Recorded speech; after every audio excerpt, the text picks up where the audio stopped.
We all know we have $38 trillion in debt. We all know that that's a problem. Choir, preacher, that's kind of how you have a lineup of preachers today talking about different ideas. Everybody wants to fix Social Security. We know it's going to go and solve it, but we'll wait till last minute, almost certainly, because otherwise we get vilified. Whoever's in charge and tries to fix this will be vilified as trying to cut off. We're not going to let it go bankrupt. We're going to shore it up, and it's going to go push us into more massive debt. Same thing with Medicaid. We can't make even subtle common sense cuts to Medicaid or make it accountable because, of course, we're the bad guys by cutting off millions of people who could actually be doing something better in their life.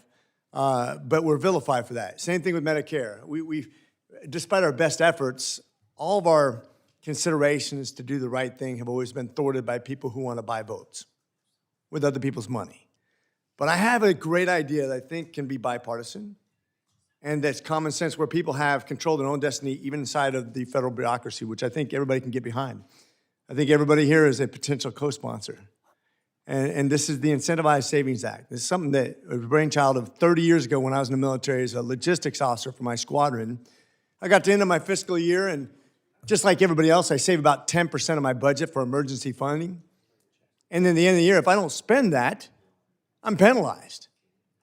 Every bureaucracy in America right now, if you don't spend your budget, what happens? You lose that money. It goes, somebody else spends it anyways. And then next year, you're probably going to get a smaller budget because you obviously didn't need your budget. So everybody's trained. Every federal bureaucracy in America is trained to spend every dollar they have so they don't reduce their budget the next year. How ludicrous is that? Any business who did that, that CFO would be fired. That business would go bankrupt. And yet, that's our standard of government spending.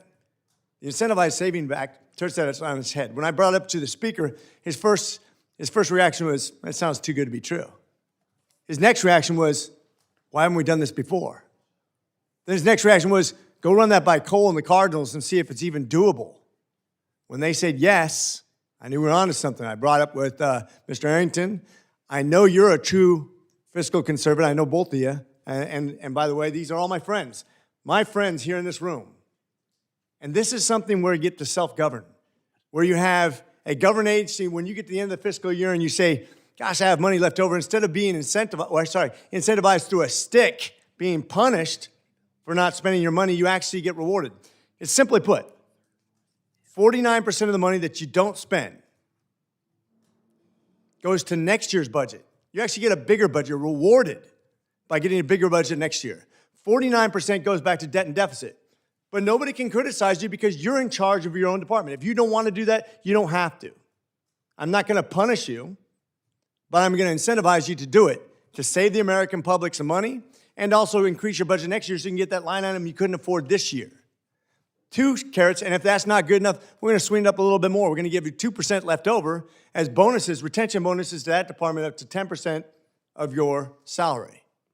So now 3 carrots to do the right thing instead of 2 sticks to do the wrong thing. You're in control of your own destiny. Nobody can vilify you for this. It's a built-in Doge inside each department. Instead of having Doge come and say, I'm going to cut your department, and I'm going to tell you how, you get to determine what's most efficient for your department and what's efficient for the next year's budget without penalization. It's incentivization, control, and it can redefine the way we spend money in government and right-size government permanently. I think it's a brilliant strategy. I ask for your support. I ask for your co-sponsorship.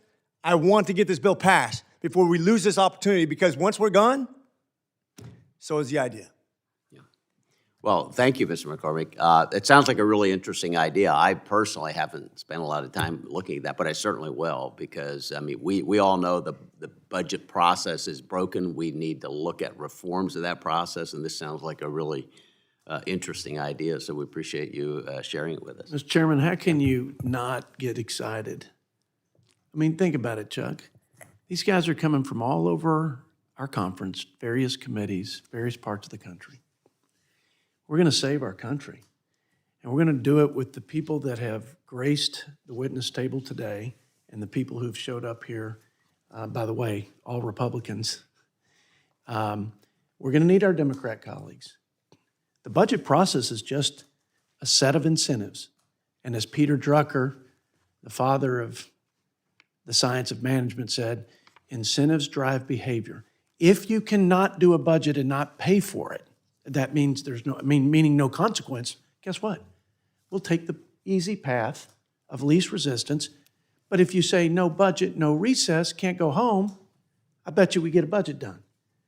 We talked about unauthorized spending. That's not an appropriator issue, that's an authorizer issue. What if you started losing authorization resources for your programs if you didn't authorize before they funded it? And what if we actually had incentives to not spend it so they didn't fear losing it at the bureaucracy, but we incentivize savings? Man, just getting incentives right, I think would right the ship, clean this place up, and set us on the right track. Thank you so much, Dr. McCormick, for your leadership. And thank you for your service and your fiscal conservatism. I will say this too. I'll end with Elon quote. The first time I ever met him, he was asked, "What's your next big idea?" He said, "I got a million ideas. I can't go to bed at night because I have so many ideas." But the question is not what my next big idea is, but what can I actually execute? What can I finish? This is something that we can finish. This is not a partisan issue. And this is not pushing grandma off the cliff. This is self-determination, and it's something hard to vilify. We can pass this bill. Yeah. Great. Good work. Thank you for being here. All right, now